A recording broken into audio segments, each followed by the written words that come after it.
figuratif et abstrait en même temps. C'est très coloré mais aussi très contrasté en fait. Il y a quelque chose d'assez expressionniste, une patte assez brute qui pourrait rappeler le street art aussi. C'est pas la première parce que quand je suis arrivée à Méréville, j'ai rencontré des personnes qui font partie de l'association d'art plastique, qui m'ont fait rentrer un peu dans leur réseau. Je donne des cours à l'association aussi et en fait une des élèves était la présidente de ce salon, donc j'ai pu y exposer tout de suite l'année d'après. Je suis berrichonne d'origine, je suis née à Châteauroux. J'ai passé toute ma scolarité là-bas, j'ai fait 2 ans de prépa après le bac en art plastique. Je suis allée 2 ans aux Beaux-Arts de Bordeaux. Ensuite, je me suis un petit peu réorientée vers un BTS communication visuelle, donc à Paris. J'ai travaillé pendant 10 ans en agence de communication. Et là, ça fait 1 an que je travaille à mon compte en fait et que j'ai lancé aussi à fond mon activité de peintre. C'est très variable. Il y en a que je vais sortir comme ça, en très peu de temps, comme le noir et blanc que vous avez derrière là-bas. Celle-ci, je dirais une dizaine de minutes. Et d'autres qui vont me demander beaucoup plus de travail, comme celle que vous avez derrière. Je choisis une femme, comme j'ai une patte assez brute. C'est ça, ce serait peut-être la première réaction. Alors ça fait longtemps, ma maman me dit il faut que tu fasses du live. Quelque chose de très spectaculaire dans ton trait, dans ta manière de peindre, de très énergique, presque de la danse.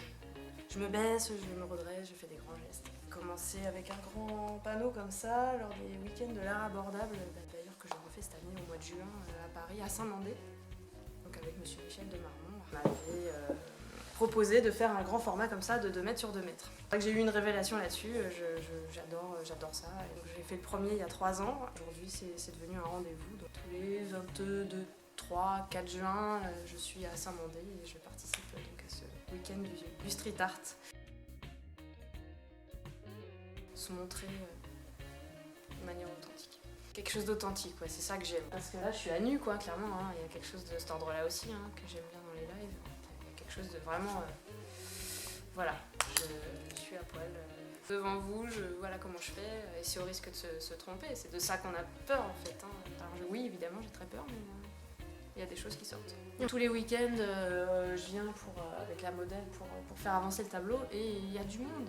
Et je trouve que c'est chouette. Les enfants viennent, ils posent des questions. Ça fait plaisir de voir que voilà, les tableaux, la peinture intéressent du monde comme ça. Tout se fait par contact, ouais. Et affinité. Adélia Moyo, donc ma modèle pour ce tableau-là. En fait, la belle-fille d'une élève que j'ai en art plastique. Bien sûr, en costume, à boire, à manger, et du monde. J'aime bien ce que ça procure, même si c'est déstabilisant parfois. C'est moi. Là, c'était au moment des feux en Amazonie. J'avais fait une série comme ça. Il y a eu celui-là qui est sorti, le Sidération qui est là-bas. Où vraiment, là, c'était entre sidération et... Je veux pas voir ça. Merci parce que j'ai vraiment eu un coup de cœur pour Méréville en arrivant ici. Je voulais rendre hommage à tout le monde ici, toutes les personnes que j'ai rencontrées, les habitants, les voisins. Ils me soutiennent beaucoup. C'est pour eux cette expo.